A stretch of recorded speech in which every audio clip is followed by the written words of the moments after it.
சிறுகடிக்கு ஆசை சீரியல் நாளைக்கான பிரமல பார்த்தீங்கன்னா மீனா தன்னுடைய அம்மா வீட்டுக்கு போயிடறாங்க. ஒரு பக்கம் முத்து மீனா பிரிஞ்சு ரொம்பவே கஷ்டப்படுறாங்க.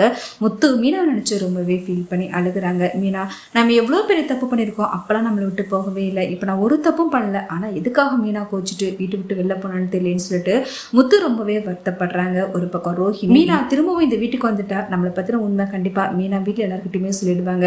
அதனால மீனா இல்லாத குறைய நம்ம சரி பண்ணணுங்கிறதுக்காக ரோஹிணி காலையில் எழுந்து மீனா பார்க்குற எல்லா வேலையுமே அவங்களே இழுத்துப்பட்டு செய்கிறாங்க. அதெல்லாம் பார்த்துட்டு விஜயா பயங்கரமாக ஷாக் ஆகி சந்தோஷப்படுறாங்க. நம்ம வீட்டு வேலையை பார்க்குறதுக்கு ரோஹிணி இருக்கா, இனிமேல் அந்த மீனா அந்த வீட்டு பக்கமே வர தேவையில்ல, அவள் அவங்க அம்மா வீட்டிலே இருந்துக்கிட்டோம், இந்த வீட்டு வேலை பார்க்கறதுக்காக தான் இவ்வளோ நாளும் அவள் இந்த வீட்டில் இருந்தால் போனால் போதுன்னு விட்டு வச்சிருந்தேன். இப்போ தான் இந்த வேலை எல்லாமே ரோஹிணியை பார்க்க ஆரம்பிச்சிட்டாங்க, மீனா இனிமேல் வரவே தேவையில்லைன்னு ஒரு பக்கம் விஜயா பயங்கரமாக சந்தோஷப்படுறாங்க.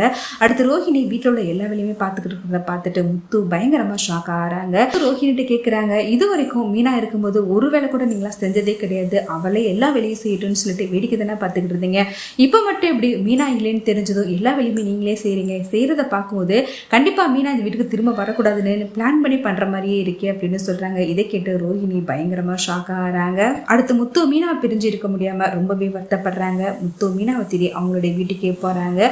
ஆனால் மீனா முத்துக்கிட்ட முகம் கொடுத்து கூட பேசாமல், இங்கே எதுக்காக வந்தீங்க, முதல்ல நீங்கள் குடிப்பழக்கத்தை விட்டு வெளியில் வாங்க, அதுக்கப்புறமா நீங்கள் என்னை தேடி வாங்க அப்படின்னு சொல்லிட்டு முத்துவை வீட்டை விட்டு வெளில போக சொல்லி டக்குன்னு கதவுல அடைச்சிடறாங்க. அதை பார்த்துட்டு முத்து பயங்கரமாக ஃபீல் பண்ணுறாங்க.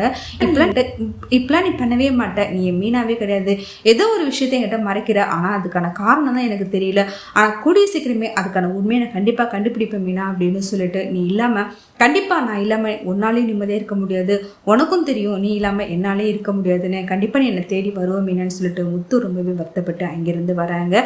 முத்து அண்ணாமலை கிட்ட ரொம்பவே சொல்லி ஃபீல் பண்ணி அழுகுறாங்க.